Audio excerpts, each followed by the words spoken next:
Bonjour à tous et bienvenue sur Radio Sensation pour les coulisses du bâtiment, cette journée exceptionnelle organisée par la Fédération française du bâtiment de l'Eure. Nous allons parler formation tout de suite et nous allons parler avec vous, Bénédicte Nimbach, bonjour. Bonjour. Vous êtes proviseur du lycée des métiers Augustin Hébert à Évreux. Oui.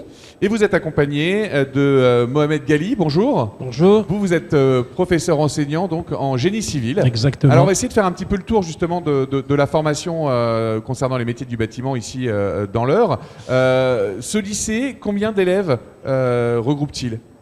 C'est un lycée de taille correcte, enfin à peu près 500 élèves. Ça dépend, les effectifs peuvent fluctuer et varier. Donc on est métier du bâtiment, plus précisément de la construction, de l'habitat tertiaire et de l'efficacité énergétique. D'accord. Quelles sont les principales formations que vous proposez justement dans ces métiers du bâtiment ? On propose des formations sur 2 niveaux de formation, le CAP et le bac professionnel. Voilà. À partir de quel âge on peut intégrer ce lycée de formation ? C'est un lycée, oui. Un lycée. Oui, c'est un lycée. Donc ce sont des formations que l'on peut suivre après la classe de 3e. Le CAP en 2 ans et le bac pro en 3 années. Alors, aujourd'hui, les métiers du bâtiment sont quand même plus valorisés qu'il y a quelques dizaines d'années. C'est vrai que quand on avait, l'âge de vos élèves aujourd'hui, on disait vaut mieux être médecin ou avocat. Aujourd'hui, être électricien, être plombier, être justement dans ces métiers-là, ce n'est plus du tout mal vu. Il y a encore des représentations à déconstruire quand même auprès des familles et auprès des jeunes, mais ce sont des formations qui sont vraiment porteuses d'avenir parce qu'il y a de l'emploi, il y a de l'insertion professionnelle et puis il y a des niveaux de rémunération qui sont satisfaisants et des vraies évolutions de carrière à envisager. Et après le bac pro, on peut poursuivre des études supérieures aussi en BTS ou en licence professionnelle. On peut construire son parcours comme ça après le baccalauréat. Voilà. Alors Mohamed Ghali, vous êtes professeur vous en génie civil. Qu'est-ce que c'est que le génie civil ? Expliquez-moi un petit peu. Tout à fait. Donc je suis enseignant en génie civil spécialisé dans le domaine études et économie de la construction. Donc c'est une formation qui a été ouverte à la demande des professionnels. Donc on forme les élèves pour avoir diverses compétences et sachant que les recruteurs apprécient les compétences managériales. Donc nous formons nos élèves pour avoir des compétences au niveau de 4 domaines. Nous avons 4 domaines dans cette formation. Donc nous avons le domaine dessinateur où on forme les élèves pour avoir les qualités d'un dessinateur, compétences d'un dessinateur, dessiner les projets architecturaux.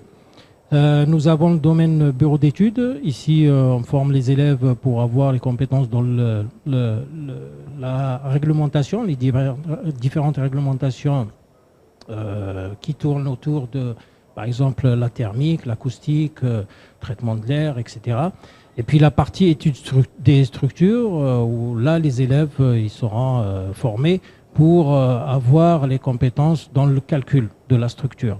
Il y a le domaine aussi économie de la construction, donc on les forme pour avoir des compétences au niveau de maîtreur, capable de faire des devis quantitatifs.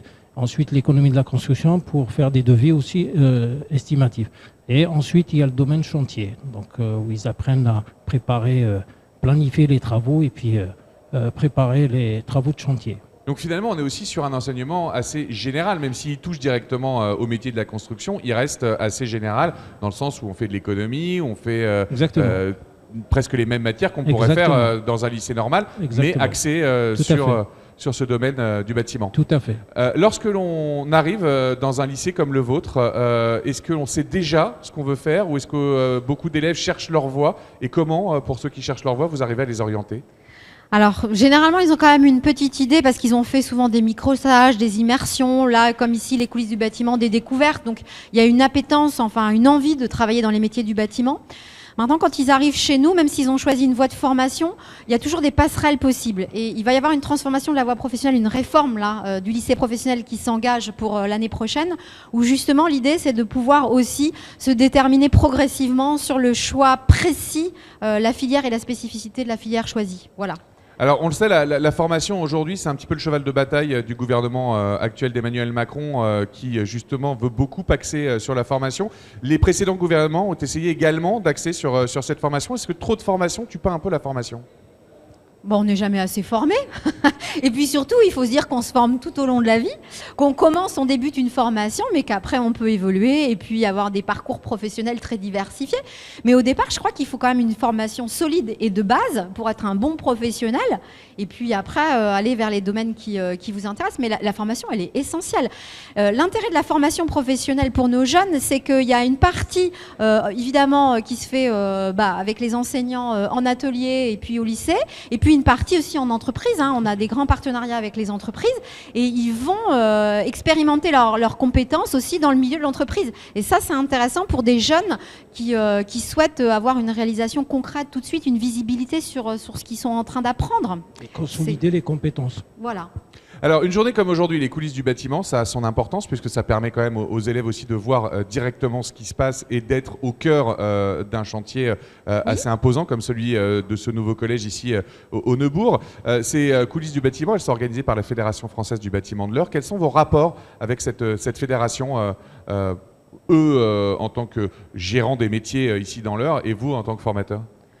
La Fédération française du bâtiment, on travaille en lien étroit avec elle, puisqu'on est lycée professionnel des métiers du bâtiment, c'est une évidence. Donc on se rencontre plusieurs fois dans l'année, on peut échanger justement sur l'évolution des métiers, nos projets, nous, d'ouverture de cartes de formation. Hein. On a travaillé avec eux aussi en lien sur, par exemple, l'ouverture d'une formation supérieure comme un BTS au lycée professionnel. Ils nous font remonter aussi les besoins des différents entreprises et différents corps de métiers, et nous on essaye d'accompagner l'évolution des métiers.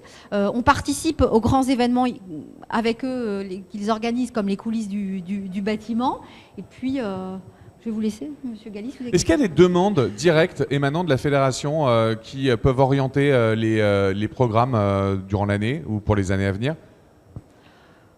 Orienter les programmes, non, parce que les programmes, ils sont nationaux. Voilà, c'est l'éducation nationale.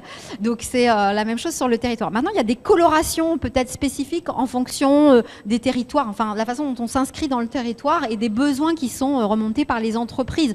On peut éventuellement orienter les choses, nous, mais on est sur quand même des formations qui doivent donner le maximum de compétences quand même générales pour nos élèves. Notamment en termes de compétences, pardon.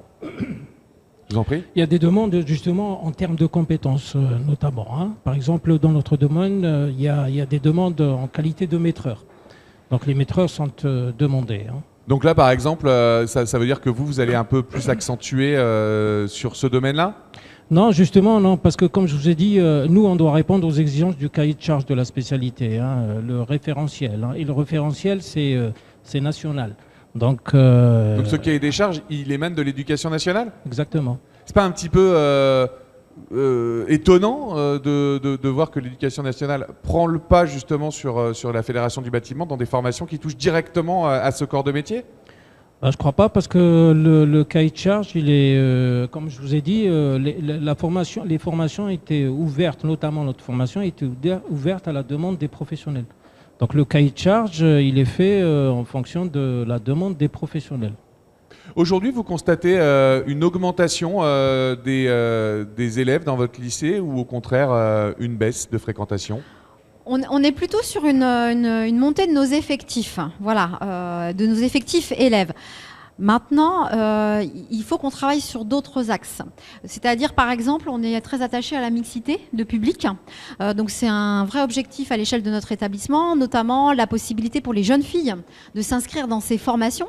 Et donc là, il faut travailler auprès des familles pour changer les représentations et dire que ces métiers des filières du bâtiment leur sont complètement ouverts et accessibles.